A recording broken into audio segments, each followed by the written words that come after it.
قبلت راسه وكان جسم بلا روح.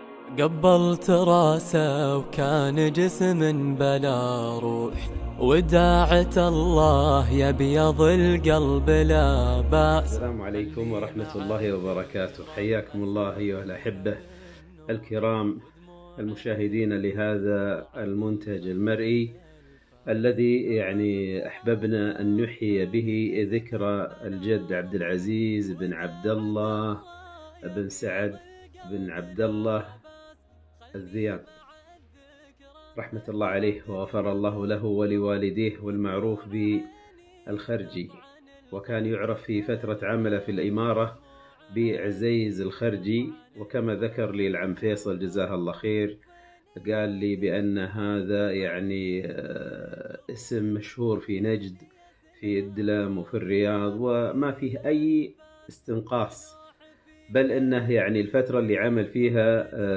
في وظيفة صب القهوة للأمراء سعود بن جلوي وعبد المحسن بن جلوي كان يسمى بعبد العزيز أو عزيز المقهوي، وما كان فيها أيضا أي استنقاص، بالعكس هذه ألقاب تعتبر ملاصقة له في وظيفته. وهذا موجود حتى في التاريخ، تجد أن فلان البزاز وفلان النجار وفلان الحداد وهكذا دواليك.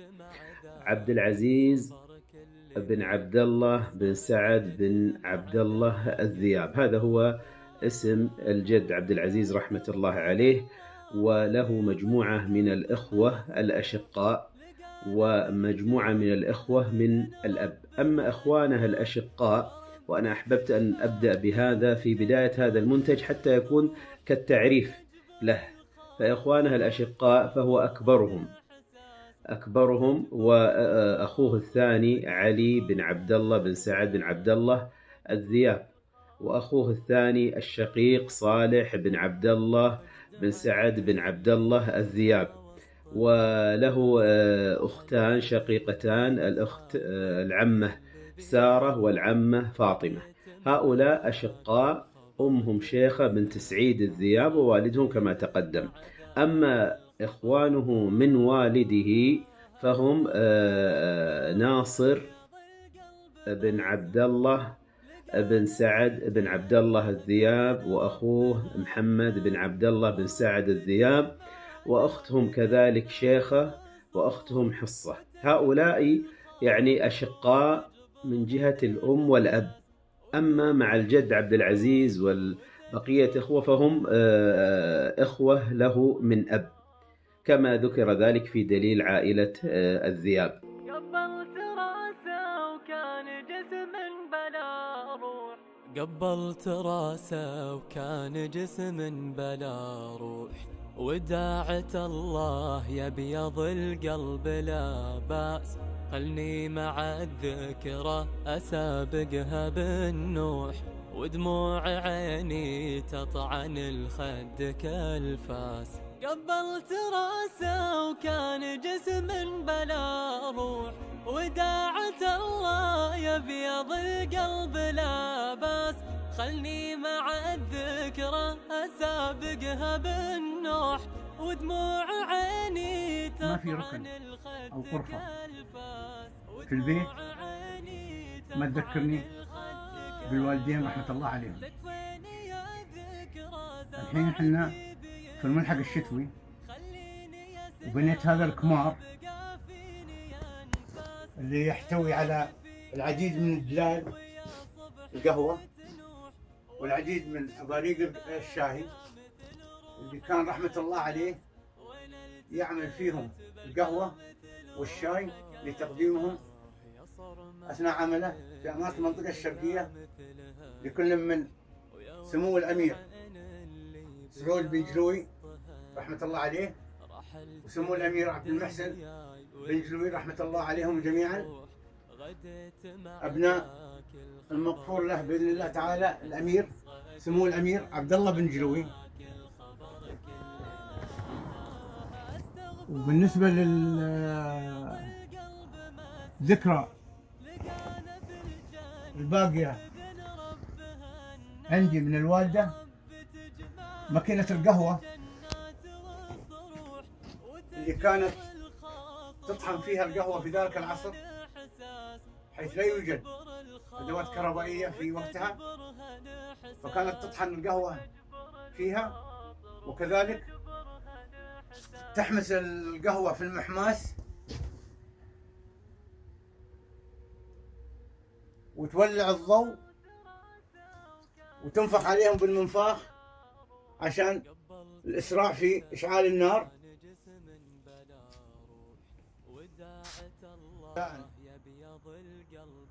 بعمل الوالدة رحمة الله عليها وأسكنها فسيح جناته، عندما تقعد على الوجار لعمل القهوة والشاي للوالد قبل ذهابه للأمارة، اقتديت بهذه الصفة وعملت وجار في منزلي اقتداء بالوالدة، حيث أن كان الوجار في ذلك الوقت صغير، وكان في منزلنا في حي العمامرة بالدمام، والآن عملت وجار كبير اقتداء وذكرى للمرحومة بإذن الله تعالى والدتي. كثيرا ما أجلس أنا والأولاد والبنات وإشعال النار وعمل القهوة والشاي واسترجاع الذكريات الجميلة، ذكريات والدي رحمة الله عليه ووالدتي رحمة الله عليها، ويكون الجو بارد وممطر ونسترجع تلك الذكريات ولله الحمد. طبعا من الميزات اللي حصلت عليها من الوالد عديدة، ولكن أذكر منها أثناء لبسي في القطرة لا أحب أن يكون للقطرة مرزام كما كان يعمل الوالد، وكذلك اقتداء بالذكرى التي وجدتها في جيب الفرملية الخاصة بالوالد، وهي عبارة عن 3 كسر عود محتفظ فيها في الملحق الصيفي ومكتوب تاريخ الحصول عليها. فاقتداء بالوالد رحمة الله عليه أصبحت يوميا قبل الذهاب إلى العمل أو أخرج من البيت يجب أن تكون داخل جيبي في الثوب 3 قطع عود، لو استلزم الأمر إيقادها في مكان ما أشعلتها، وإن لم أستطع تركتها ليوم آخر. وهذه من الذكرى العطرة التي تركها لنا لوالدي رحمة الله عليه. استكمالا للأدوات والحاجيات التي حصلت عليها من حصتي من تركة والدي رحمة الله عليه، هذا الراديو الذي كان في حينه وعصره من أفضل الماركات، وليس أي منزل يحصل على مثل هذا الراديو في المنزل.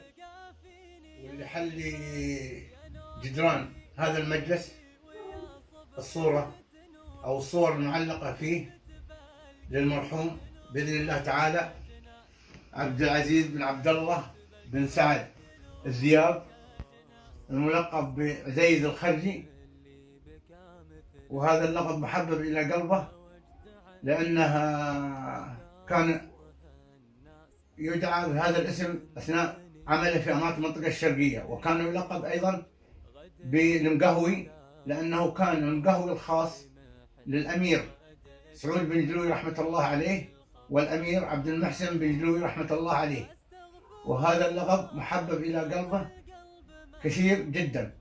أما هذه الصورة باللبس الفرنجي في أحد المناسبات عندما كان خارج المملكة العربية السعودية، وهي نادرة، هذه الصورة للوالد غفر الله له والله يرحمه إن شاء الله وسكنه في جناته. استكمالا للذكرى والذكريات العطرة التي تركها المغفور له بإذن الله تعالى والدي عبد العزيز بن عبد الله بن سعد الذياب، هذه الشهادات والتي تعمدت أني أجعلها تحيط بصورته طيب الله ثراه، لأنه السبب الرئيسي في الحصول على تلك الشهادات. فلن أنسى عندما كنت في الصف الرابع الابتدائي في مدرسة صلاح الدين الابتدائية في حي الدوغة. تأخرت في الحضور للمدرسة ووجدت باب الطلبة مقفل، فيجب أني أذهب إلى باب الإدارة للدخول من هناك، ولكني لم أرقب، حيث من يدخل من هذا الباب يعتبر متأخرا ويقاله عقاب من قبل وكيل المدرسة بالضبط يده بالمسطرة. فتعمدت الرجوع إلى البيت، وعندما شاهدتني الوالدة وقلت لها السبب لم تقتنع، وعلى الفور اتصلت عن طريق الهاتف الموجود في المنزل، تلفون أبو هندل، وهو التلفون الوحيد الموجود في الحارة نظرا لأهمية عمل الوالد داخل العمارة. فأبلغت الوالد بتأخري عن الدراسة وأنني موجود في البيت، وجاء فورا مع سائق كان يدعى شافي، وأخذني مباشرة إلى مدير المدرسة. وعندما وجد مدير المدرسة قال جملة لا زالت متعلقة في إذني وفي ذاكرتي، وهي: لكم اللحم ولنا العظم، فاجلده يا سيادة المدير لكي يعلم أن العلم سلاح الحياة. وبفضل هذه المقولة واجتهادا مني حصلت على هذه الشهادات، ووصلت لأعلى المراتب دراسيا ولأعلى المناصب وظيفيا. فرحمة الله عليك يا أبو عبد الله، رحمة الله عليك يا عزيز الخلدي، رحمك الله عليك يا القهوي، رحمة الله عليك يا عبد العزيز بن عبد الله بن سعد الدياب، رحمة واسعة آمين. صعب نسيانها هذه السجادة أو الذولية، وهي التي توفى عليها المغفور له بإذن الله تعالى والدي عبد العزيز بن عبد الله بن سعد الدياب في شهر ربيع الأول من عام 1412 عندما استيقظ من نومه، وكان يعاني من عيان شديد، وعند خروجه من غرفة نومه سقط واقعا على الأرض على هذه السجادة أو الذولية،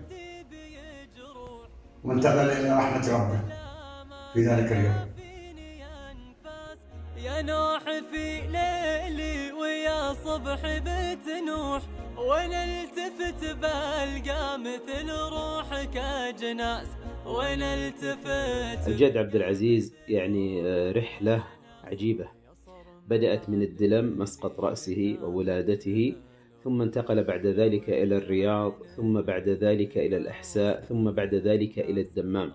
وكانت المعيشة في الدمام سنوات طويلة إلى أن انتهت هذه الحياة التي بدأت عام 1340 ثم انتهت عام 1412، وكانت النهاية وفاته في بيته في المزروعية، آخر بيت بناه، ثم بعد ذلك دفن في مقبرة الدمام الحالية في ربيع الأول عام 1412. هذه القصة بدأت كما تحكيها يعني والدته شيخة بنت سعيد الذياب، تقول: ولدي عبد العزيز يعني كان عمره 18 سنة وكان يعمل خوي، وانتقل بعد ذلك إلى الرياض للعمل. سنه الصغير يعني منعه من أن ينضم إلى رجال الملك عبد العزيز رحمة الله عليه المؤسس، فعمل فترة طويلة في الرياض، وكان يعني من حرصه على إخوانه الأشقاء علي وصالح، أنه لما شاف الخير في الرياض ووفرة الوظائف أرسل لهم في الدلم، فقال لهم: الدلم ما فيها شيء، الدلم ما فيها إلا مزارع والوظائف قليلة، إيش رأيكم تجون في الرياض؟ تجون فيه وظائف وفيه مجالات للعمل، تعالوا للرياض. وبالفعل انتقل الأخوة صالح وعمل في البريد فترة طويلة، ثم العم علي وهو عم الوالد وهم أشقاء. انتقل كذلك إلى الرياض وعمل فترة طويلة في وزارة الداخلية عند الأمير نايف بن عبد العزيز. خليني يا سلام بقى فيني أنفاس، يا نوح في ليلي ويا صبح بتنوح، وانا التفت بلقى مثل روحك أجناس، وانا التفت. اليوم بحاول أتكلم عن شخصية عظيمة عصامية قيادية اللي هو جدي عبد العزيز الله يغفر له ويرحمه. وكلام عن هذه الشخصية صعب مهما تكلمت أنا في حقه. بالفعل يعني حيث حباه الله مع قوة الشخصية، صلابة الموقف، تحكيم العقل في كل تصرفاته، ورجل يتصرف بعقل وليس بقلبه، بمعنى العاطفة ما لها دور في شخصيته وفي حياته، ومع هذا يملك قلب طيب وأبوة حانية وعطف أسري. ومع قوة شخصية جدي الله يغفر له ويرحمه له هيبة وحضور قوي ميزة، وأعطاه كاريزما وشخصية مميزة، قيادي بمعنى الكلمة. تعلم منه الكثير رغم أنه غير متعلم، ولو الله كتب له تعلم كان صار شخصية مختلفة ومؤثر أكثر في المجتمع وفي الدولة. الله يغفر له ويرحمه ويسكن فسيح جناته. كان فعلا مدرسة في كل شيء، محب لوطنه ولأسرته ولعمله. وكلمة عمله هنا حط تحتها أكثر من خط، لأنه رقم واحد في حياته، وكان يقضي معظم وقته في العمل بشكل يعني طغى على تواجده في البيت. لهذا لحبه لعمله ولتمسكه بالوظيفة الحكومية، لأنه يرى فيها نفسه ويرى فيها خدمة المجتمع وللدولة. مستحيل كان يكون تاجر أو يجمع بين الوظيفة والتجارة، فاختار الوظيفة وسخر جميع حياته إلين أحيل التقاعد وهو في الوظيفة في أمارة الشرقية. والصفة هذه سبحان الله اكتسبها أبوي منه، وصار متأثر جدا بوالده جدي عبد العزيز، وأنا أخذت هذه الصفة منهم. فعلا يعني الكلام عن جدي عبد العزيز صعب جدا أنك توفيه هذه الشخصية حقها. له مواقف كثيرة وذكريات كثيرة وأفعال كثيرة وجميلة. حاولت أقرب أو أعطي صورة عن هذه الشخصية. كتبت عن لسانه يقول جدي: المرجلة ما هي لبس ثوب وعقال، المرجلة كلمة حق، موقف يلزم الرجال، ما هو كل زول تشوفه قدوة ولك مثال. بعض العرب في موقفه يوزن الجبال، صاحب في دنياك راعي فعل ولا تصاحب راعي الأقوال، فزاع يقضي لزومك مثل تقضي شربة الفنجال، والهرجة اللي ما ترفعك طمنها وخلها ما تنقال، وحافظ على صلاتك ترى هي راس المال. مرحوم يا جدي علمتني شيء أغلى من المال، حافظ على تعاليم ربي وسمعتي وصية لنا ناخذها ونعلمها للأجيال. الله يغفر لك ويرحمك يا جدي ويسكن فسيح جناته. وتجبر الخاطر وتجبرها الإحساس، وتجبر الخاطر وتجبرها الإحساس. حياة الجد عبد العزيز رحمة الله عليه وصلته بالأمراء من آل جلوي. بداية عمل أو بداية انتقال الجد عبد العزيز كانت كالتالي: بعد أن تم فتح الأحساء يعني أسند إمارة الأحساء وحكم الأحساء وما يتعلق بها، أسندها الملك عبد العزيز رحمة الله عليه إلى عبد الله بن جلوي. ومن العلوم أن عبد الله بن جلوي رحمة الله عليه يعني شارك الملك عبد العزيز في حروبه وفي يعني المعارك التي خاضها، ومنها فتح الرياض، فأعطاه يعني حكم الأحساء. فمع هذا الانتقال عرض عليه أن يختار من يشاء من الأخوية ومن الرجال الذين سينتقلون ويعملون معه في الأحساء، فطلب عدة أسماء، وكان التنصيص والتخصيص من الأمير عبد الله بن جلوي على الجد عبد العزيز. قال كما حدثنا العم خالد، قال: وأبي معهم عزيز الخرجي. ولا شك أن هذا الاختيار له دلالة، أن الاختيار وينص عليه أبغى عزيز الخرجي من ضمن الموجودين أنه اسم معروف، عرف عنه الكفاءة، عرف عنه الإخلاص، عرف عنه يعني أمور جعلت الأمير عبد الله بن جلوي يختار الجد عبد العزيز رحمة الله عليه. انتقل الجد عبد العزيز مع الأمير عبد الله بن جلوي إلى الأحساء، ومن المعلوم أن الأمير عبد الله بن جلوي كان هو أول أمير على الأحساء من آل جلوي، لأن حكم الأحساء بعده ابنه سعود بن جلوي بعد وفاته. استمر في هذا العمل مع الأمير عبد الله بن جلوي فترة. ومن المواقف الطريفة التي يعني حصلت والجميلة في نفس الوقت والتي تدل أيضا على وفاء الأمير عبد الله بن جلوي أحدثكم في المقطع القادم. يا رب تجمعنا بجنات والصروح، وتجبر الخاطر وتجبرها الإحساس، وتجبر الخاطر وتجبرها الإحساس، وتجبر الخاطر وتجبرها الإحساس. الله يرحم موتانا وموتى المسلمين إن شاء الله ويغفر لهم ويجعلهم في جنات النعيم. بس حبيت في ذاكرة جتني الحين، يعني أنه الله يرحم جدك كان يزور أختي الكبيرة اللي هي يوسف حبيبة، كنت أعرف سمعت عنها. هي ربت يعني أخوانك الكبار عادل وذا يعرفونها عز معرفة وفيصل، يعني كانت عند في البيت عندكم، وربت عمك وربت عيال اخوانك الكبار، وكان يزورها كان بيتها في حي العمامرة اللي هي ام يوسف حبيبة فرج الطلال. هذه اختي من ابوي، يعني توفت عمرها فوق 90 سنة. فكان يزورها، انا اذكرها، يعني كنت انا الفدائي وكان جدك يزورها يسلم عليها، يعني زي ما تقول تواصلا وشكر وتقدير وعلاقة، يعني علاقة كانها يعني اسمها احفاده يعني. فحبيت اقول لك انا اذكر الموضوع هذا، ابن عز المعرفة كان يجي باستمرار ويسلم عليها ولا يقصر عليها صراحة. فحبيت اقول لك. وبالنسبة والله بالنسبة للصور الله يجزاه خير، اغلب الصور اللي كانت عند اخوي علي الكبير طبعا اعطاها سالم العيد.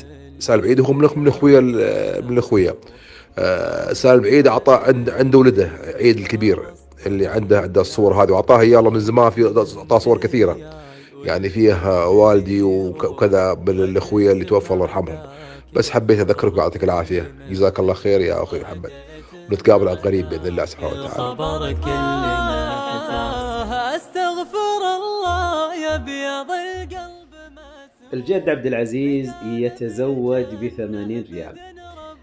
الجد عبد العزيز طبعا كما حدثني العم فيصل الله يحفظه، سألته قلت له هل أبوي عبد العزيز يعني سبق إنه ساق سيارة أو كذا؟ لأن الفترة اللي أدركته ووعيت دائما أشوفه يوصله العامل أو السواق من الإمارة بالسيارة الحمراء الونيت، يسمونها أبو خاصرتين أو أبو خاصرة.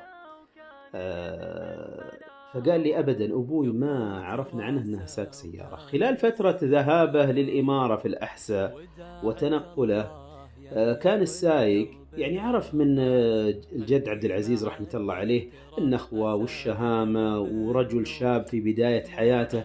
فقال لي عبد العزيز ليه ما تتزوج؟ فذكر الجد عبد العزيز من حاله، قال أنا ما عندي ذيك الدراهم اللي أقدر أفتح بيت وأصرف ويعني أجهز. قال له لو عرفت على الأمير عبد الله بن جلوي إن شاء الله ما راح يقصر معك بإذن الله، وأنت إنسان معروف وشاب وكل يتمناك. وبالفعل عرض على الأمير عبد الله بن جلوي وساعده وأعطاه 80 ريال، وكانت هذه 80 هي مهر أمي هيا الجدة هيا رحمة الله عليها. وهناك موقف طريف أيضا يقال في مقطع ثاني في زواج الجد عبد العزيز من الجدة هيا بنت جوهر بن صالح العنبر رحمة الله عليه. جناس وين التفت بلقى مثل روحك يا جناس، يا صرم حال اللي بكى مثل هالروح، ويا وجد عين اللي بكى وسطها الناس، رحلت من دنياي والكل بيروح. هيا بنت صالح بن جوهر العنبر، هذا اسم جدتي رحمة الله عليها أم الإخوة الأشقاء الثلاثة، أبوي عبد الله بن عبد العزيز بن عبد الله الذياب، وأخوه الثاني على حسب الترتيب خالد بن عبد العزيز بن عبد الله الذياب، والأخ الثالث الشقيق فيصل بن عبد العزيز بن عبد الله الذياب، الأول أبو عادل، والثاني أبو عبد العزيز، والثالث أبو تركي. رحمة الله على الوالد عبد الله، وحفظ الله الأعمام فيصل وخالد. حدثتني الوالدة هيلة بنت عبد العزيز بن صالح أبو فريدة الله يحفظها ويطول في عمرها، قالت إن جدتك هي يعني جابت يعني غير أبوك وأعمامك مرتين اللي سقطت في حدود 7 شهور، وأظن واحدة منهم بنت على ما ذكرت، ما كتب الله عز وجل لهم الحياة. فترة انتقال يعني الجد عبد العزيز معاها من الأحساء إلى قرية، وهي تسمى القرية العليا، إلى قرية. نعود للزواج، ولما أعطى الجد عبد العزيز يعني الجدة هي 80 ريال، وكانت هذه يعني هذا المهر، وقال لها يعني أنا بودي أعزم جماعتي وزملائي واللي يشتغلون معي على عزيمة العشاء، فدعاهم. خذت الجدة الله يحفظها، وهذا من كرمها ومن جودها ومن تضحيتها، المبلغ، واشترت لحم وجهزت وطبخت، وكانت هي طبعا وهي عروس ثاني يوم، وجهزت الغداء. طبعا اشتهرت بالطبخ والقوة. الجدة هاي رحمة الله عليها يعني أعطاها الله عز وجل قوة بدنية، طول، وهذا الطول يبدو لي أخذته من أمها سارة. طبعا عندها أخوان غير أشقاء، اللي هو الخال سليم بن أحمد الحميين، والخالة جمعة بنت عبد الرحمن، تميزوا بالطول وقوة البدن. طبعا هم غير أشقاء، ولذلك أخذوا هذا الطول وهذه القوة البدنية من والدتهم رحمة الله عليها. فكانت الجدة هي يعني ما شاء الله عندها قدرة أنها تطبخ الذبايح، فعملت الوليمة وجو الزملاء الجد عبد العزيز وتغدوا عنده بمناسبة زواجه، وكانت اللي قامت بهذه الوليمة هي العروس اللي هي الجدة هي رحمة الله عليها. الجدة هي طبعا توفيت في أمريكا. تقريبا من الموقف هذا صارت فيه ألفة بين الوالد والأمير عبد الله بن جلوي رحمة الله عليه، حتى لما الملك عبد العزيز فتح الأحساء وكان بيحط عليها حاكم، خير الملك الأمير عبد الله، قال له ترى الحسا والمنطقة الشرقية لك يا عبد الله بن جلوي، فشوف من الأخويا اللي تختارهم. فأول ما جاءت عينه على وقال أبي عزيز الخرجي، لأنه جاي من الخرج، فقال أبي عزيز الخرجي، وفعلا جاء وياه إلى الحسا، وجلس وياه الحسا، ترعرع، وصار فيه عند الأمير عبد الله واحد من السواقين من أهل الحسا من الشقيق، فقال له يا عبد العزيز أنت حين ما شاء الله عليك بلغت سن الرشد وكبير، وليش ما تتزوج؟ قال وين أتزوج ما يبغى لي مهر ويبغى لي بيت. قال كلم العم عبد الله بن جلوي، مو مقصر. بعدين أنا اللي حسيت من الأمير عبد الله بن جلوي يعزك ويقدرك، ولو قلت له هذا الطلب فعلا قدم له وقال له ما قصر، عطاه مهر وعطاه حق أجار بيت، الله يجزاهم خير. حكامنا مو بيقصرون. بيروح غديت مع ذاك الخبر كل ما حتعس، غديت مع ذاك. الشيخ عبد العزيز بن عبد الله بن باز رحمة الله عليه يحضر في ذاكرة الجد، والدلم مسقط رأس الجد عبد العزيز يعني لها ذاكرة ولها يعني محبة وتقدير في ذهنه. سألت جدي عبد العزيز مرة، كان يجلس بعد العصر في بيته في حي المزروعية يتقهوى، فكنت أجلس معه، وكنت وقتها طالب في كلية الشريعة في عام 1409. فسألته، كنت أحب يعني أخذ معلومات عن الشيخ بن باز، وهو ملء السمع والبصر رحمة الله عليه الشيخ، وكل يتمنى يعني أن يعني يسمع معلومة.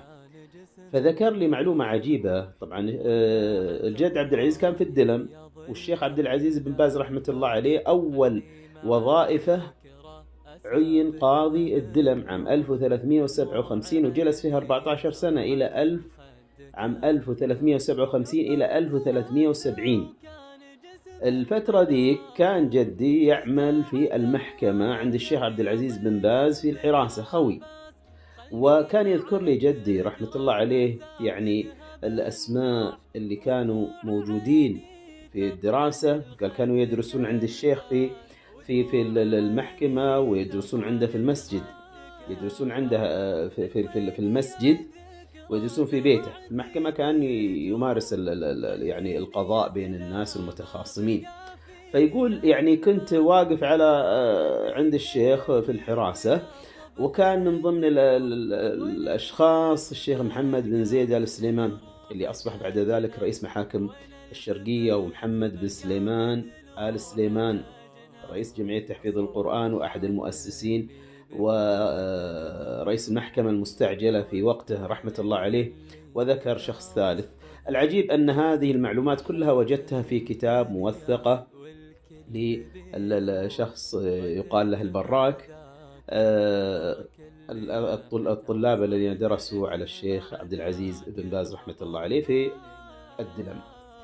هل كان هذا الموقف الوحيد مع الشيخ عبد العزيز بن باز من قبل جدي عبد العزيز؟ لا، هناك موقف ثاني وأحدثكم فيه في مقطع. يا رب تجمعنا بجنات وصروح، وتجبر الخاطر وتجبرها الإحساس، وتجبر الخاطر وتجبرها الإحساس، وتجبر الخاطر وتجبرها الإحساس.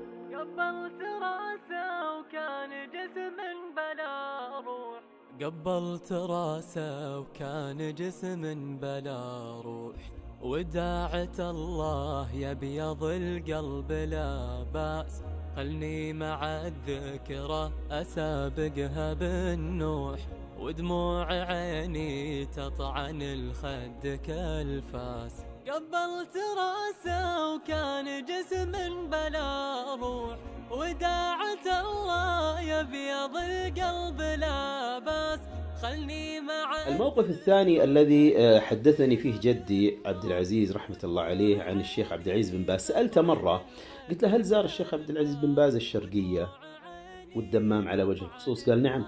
الكلام هذا عام 1402. يقول زار الشرقية وسكن في الفلة السوداء، وكنت أنا يعني من ضمن المجموعة الأخوية اللي كنا نرافق الشيخ عبد العزيز بن باز خلال رحلته، وسكن في فندق القصيبي، وكان عنده من الدروس والكلمات، وقام ب يعني مشروع دعوي ورحلة دعوية استضيف من قبل جامعة الملك فيصل وجامعة الملك فهد للبترول، جامعة البترول اللي تحولت بعد ذلك إلى اسمها الجديد جامعة الملك فهد للبترول والمعادن، واستضيف من عدد من رجال الأعمال ومن المشايخ. وكان الشيخ عبد العزيز بن باز رحمة الله عليه حتى في وقت بقائه في يعني فندق القصيبي إذا صلى فيهم إمام يلقي كلمات بعد الصلوات. هذه المعلومة حدثني فيها جدي في حدود 1409-1410 رحمة الله عليه. بعد ذلك وجدت هذه المعلومة أيضا موثقة في كتاب، لكن ليس مظنة هذه المعلومة. ابن باز في بريدة، عبد الملك البريدي تكلم عن هذه الرحلة الدعوية التي قام بها الشيخ عبد العزيز بن باز في الشرقية في عهد الأمير عبد المحسن بن جلوي، وأحسنت وفادته ومن قبل الأمير ومن قبل التجار ومن قبل المشايخ، وقام ببرنامج دعوي يعني جميل نفع الله به. رحم الله الشيخ عبد العزيز بن عبد الله بن باز، ورحم الله جدي عبد العزيز بن عبد الله. أسابقها بالنوح ودموع عيني تطعن الخد كالفاس. قبلت راسه وكان جسم بلا روح، قدومه من الدلم بالخرج إلى الرياض كان عمره الوالد الله يغفر له ويرحمه بين ال 15 16 17، ما يتعدى هذا. جاء مشي من الدلم اللي في الخرج لين الرياض على أساس يلتحق بالملك عبد العزيز كخوي. فلما شافوه شاف الملك عبد العزيز وكان عبد الله بن جلوي الله يغفر له ويرحمه، قال يا ولد أنت صغير ما تصلح للحق، خليك حطوا خوي، سجلوه خوي، شو اسمك؟ قال عبد العزيز، كذب بنعرة عبد العزيز. قال لا عبد الله بن جلوي. وشو؟ عبد العزيز، ما في الا عبد العزيز واحد، عبد العزيز بن سعود. انت على كبرك وعلى سنك يسمونك عزيز، ما لك عزيز. وراحت عليه من يوم التحق ويا الملك عبد العزيز الى ان توفى وهو معروف كله عزيز عزيز. وطبعا هذا لقب نعتز فيه لانه جاء من شخصيه مثل الامير عبد الله بن جلوي رحمه الله عليه. الوالد في زواجي اشترى صينية وقدم عليها للضيوف ظهر القرود، وكان عنده 3 صغيرة ووسط وكبيرة. الصغيرة للذبيحة، الوسط للذبيحتين، والكبيرة للقرود. هي موجودة الآن، هي اختفوا.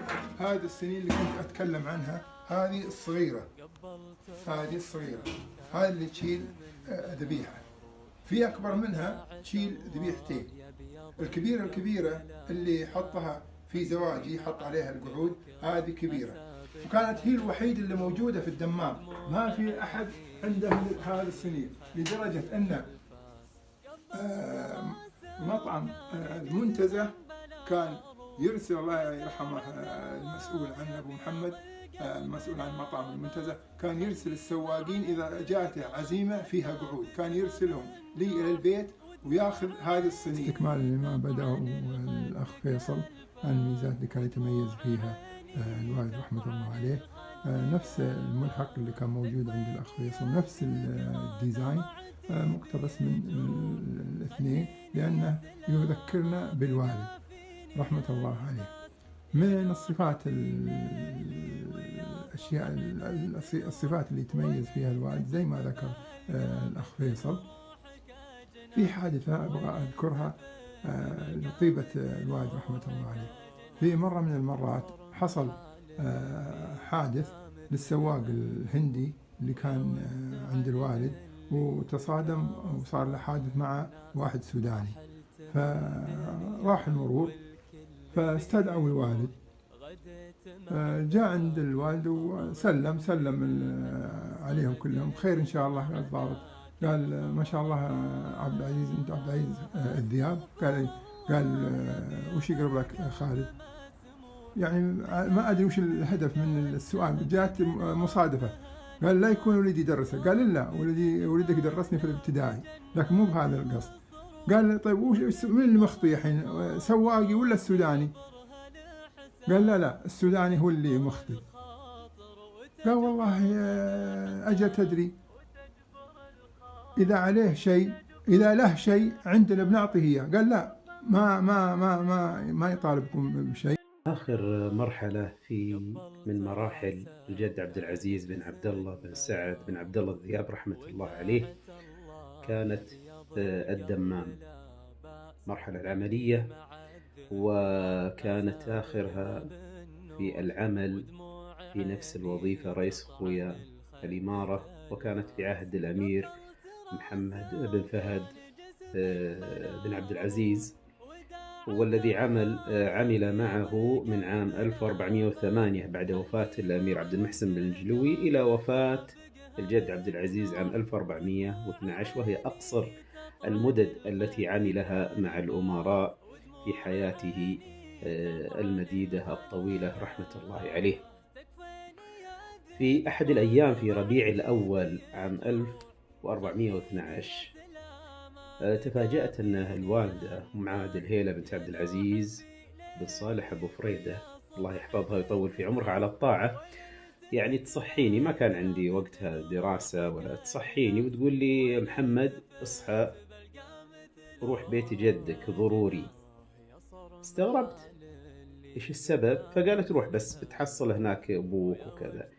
فتوجهت من الجلوية بيت الوالد رحمة الله عليه إلى المزروعية بيت جدي، وهو البيت الثالث آخر بيت بناه وهو الذي توفي فيه.